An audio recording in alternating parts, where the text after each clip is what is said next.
కాకినాడ 35వ division two town flyover కింద కొలువై ఉన్న ఘాటీలమ్మ తల్లి మందిరం వద్ద మా గుడి మాకు దక్కాలి అంటూ మట్టావారి వంశస్థుల స్త్రీలు ఆందోళన చేశారు. ఈ సందర్భంగా వారు మాట్లాడుతూ గత 7 దశాబ్దాలుగా మా ఘాటీలమ్మ తల్లిని కొలుచుకుంటూ మా మట్టావారి వంశస్థులు ఈ గుడిని నిర్వహిస్తున్నామని, కానీ గత వైసీపీ రాక్షస పాలన ముందర తెలుగుదేశం ప్రభుత్వం మద్దతుతో నెగ్గిన కార్పొరేటర్ బలువురి రామకృష్ణ మా గుడిని అతను స్వాధీనంలోనికి తీసుకోవడం జరిగిందన్నారు.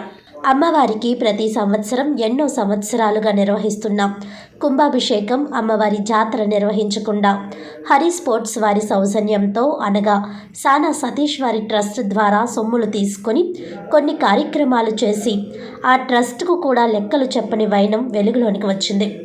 అమ్మవారి కార్యక్రమాలు సరిగ్గా నిర్వహించకుండా అమ్మవారిని నిర్లక్ష్యం చేస్తున్న ఈ బలువురి రామకృష్ణకు మా కులదైవం ఘాటీలమ్మ తల్లి గట్టిగా గుణపాఠం చెప్పింది. అయినా ఏ పార్టీ అధికారంలో ఉంటే ఆ పార్టీకి సలాం కొడుతూ మా గుడిని మాకు దక్కనీయకుండా చేస్తున్నాడని ఆవేదన వ్యక్తం చేశారు. ఇప్పటికైనా మా గుడి తాళాలు మాకు ఇవ్వనిచో ఈ ఆందోళన తీవ్రతరం చేస్తామని ఘాటీలమ్మ తల్లిని కొలుస్తున్న మట్టా వంశస్థులు తెలిపారు. ఈ కార్యక్రమంలో ఓం ఫౌండేషన్ వ్యవస్థాపకులు మందపటి ఉదయ్ భాస్కర్ మాట్లాడుతూ ఘాటీలమ్మ తల్లి గుడిని ఈ బలువురి రామకృష్ణ తన ఆధీనంలో ఉంచుకొని కనీసం గుడి మీద వచ్చే ఆదాయాన్ని ఎవరికీ లెక్కలు చెప్పకుండా వంశపారంపర్యంగా అమ్మవారి సేవలు చేస్తున్న ఈ మట్టా వంశస్థుల స్త్రీలపై కేసులు పెడతానని బెదిరించడం సరికాదని, ఈ విషయాన్ని స్థానిక ప్రజాప్రతినిధులకు చెప్పి మట్టా వంశస్థులకు తగిన న్యాయం చేస్తారని తెలిపారు. మా ఘాటీలమ్మ తల్లి మా ఇంటి వెళ్ళిపోయింది. మా గుడి వేరే వాళ్ళు ల్యాండ్ వర్క్ చేసుకొని వాళ్ళ రాజ్యం వెళ్తున్నారండి. మా గుడి మాకు దక్కాలండి. ఇది కొత్తపేట ఘాటీలమ్మ తల్లి పొలిమేరల గ్రామ దేవత అంటే మా ఇంటికి వెళ్ళిపోవడానికి మా తల్లి మాకు దక్కాలి.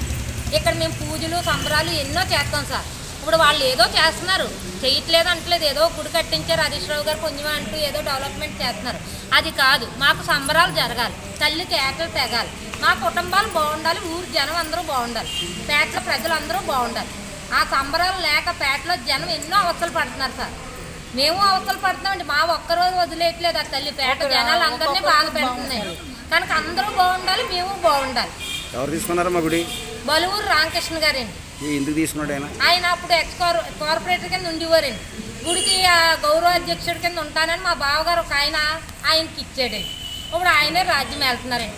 ఆ రోజున డిబ్బీ డబ్బులు 68,000 మేము అప్పచెప్పామండి. ఈ రోజున ఆయన ఏమంటున్నారంటే 68,000 ఎలా వచ్చేద్దండి, మీకు ఒకసారి తాళాలు ఇస్తాం, ఒక నెల మీరు చూడండి 68,000 మేము ఒక నెల డబ్బులు ఇచ్చామని మేము చెప్పలేదండి. 6 నెలల డబ్బులు 68,000 డిబ్బీ డబ్బులు అప్పచెప్పామండి. పోలీస్ స్టేషన్లో లెక్కలు వేసి తెచ్చి మీకు ఇస్తామమ్మా అని ఆయన చెప్పారు. చెప్పిన మనిషి ఈ రోజు దాకా లేదు. మేము తర్వాత అడగడం జరిగింది. అడిగితే తిరుపతిలో మా మీద గొడవెట్టి కేసు తిరగదోడింతాం, అమలాపురానికి ఇయ్యంతాం, అలాగే ఇలాగని మమ్మల్ని బెదిరిస్తున్నారు. కొత్తపేట గట్లం కొడతాం. ఇన్ని సంవత్సరాల నుంచి మేము గట్లం ఆడుకోవచ్చు. నేను అది ఆడపిల్లని సంగతి అని మర్చిపోయారు. ఆ గట్లం అందరికీ న్యాయమే చేసి 15 సంవత్సరాల నుంచి సంబరాలు అవి మానేశారు. అందరికీ తీరుతుంది. ఎందుకు మొక్కుకున్న వాళ్ళందరూ మానేశారు. ఎందుకు మానేశారు? పూజలు పునస్కారాలు అందరూ వదిలేశారు. గుడి ఎవరికో ఇచ్చేస్తే మరి గుడి మా సంగతి ఏంటి? పూజలే మాకు చేయరా చెప్పండి మీరే. అందుకే ఘాట్లం సంబరాలు కుంభాభిషేకం ఎన్ని సంవత్సరం చేశారు. అలా 15 సంవత్సరాలు వదిలేశారు. ఎవరో తీసుకుంటే మరి కులదేవతలు అందరూ ఏం చేస్తున్నారు? మట్టోళ్ళందరూ వాళ్ళు వెళ్ళాలి. మట్టోళ్ళందరూ వెళ్ళి వాళ్ళ ఇంటికి వెళ్ళి ఇన్ని సంవత్సరాల నుంచి మీరు మానేశారు. మీరేనా చెయ్యాలని మీరు మట్టోళ్ళందరూ మళ్ళీ వాళ్ళ ఇంటికి వెళ్ళి చెయ్యాలి.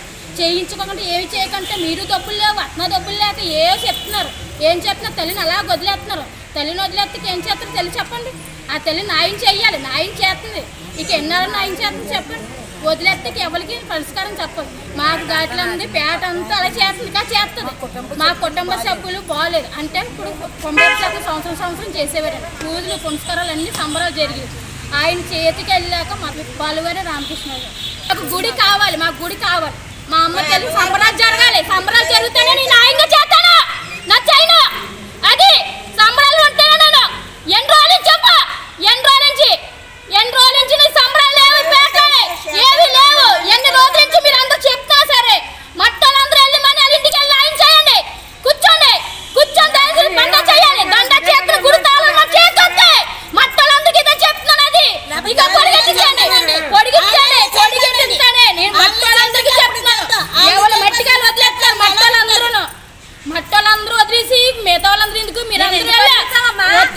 మన బలువురు రామకృష్ణ గారు మాజీ కార్పొరేటర్ గారు ఈ దందాలు చేయటం ఇదే కొత్త కాదు, ఎప్పటి నుంచో చేస్తున్నాడు ఆయన. అయితే ఇప్పుడు ఏంటంటే ఆయన రాజకీయ అవకాశవాదానికి పరాకష్ట. ఆయన ఏ పార్టీ అధికారంలో ఉంటే ఆ పార్టీలోకి వెళ్ళడం, అది అలా దందాలు చేయడం, జనాలను భయపెట్టడం, భయభ్రాంతికి గురి చేసి బ్లాక్మెయిల్ చేయడం, ఇవన్నీ ఇలా చేసుకుంటూ వస్తున్నాడు. అలాంటి వాళ్ళు చేతిలో ఈ ఘాట్లమ్మ గుడి ఉండేది కరెక్ట్ కాదు. అది వాళ్ళ ఇలవేలుపు దైవం మట్ట వాళ్ళ ఇలవేలుపు దైవం అయినటువంటి మట్ట వారికి ఆ గుడి అప్పగించగలసిందిగా మేము కోరుచున్నాం. ఇప్పుడు 35వ వార్డులో ప్రజలు కూడా ఎవరు భయభ్రాంతులు గురొద్దు, మిమ్మల్ని ఎవరైనా భయపెట్టినా, మిమ్మల్ని ఏదైనా బెదిరించినా మా దృష్టికి తీసుకురండి. మేము కొండబాబు గారి దృష్టికి తీసుకెళ్ళి వాళ్ళకి న్యాయం చేసి చెబుతాం. ఆ న్యాయం చేసే పూర్తి బాధ్యత నాది. చివరి వరకు కూడా పోరాడి మీకు అండగా ఉండి అందరికీ ఎవరిని కూడా ఇటువంటి ఎవరిని ఉండేది కదా మా దృష్టికి తీసుకురండి, మీకోసం నేను పోరాడతాను. ఓకే.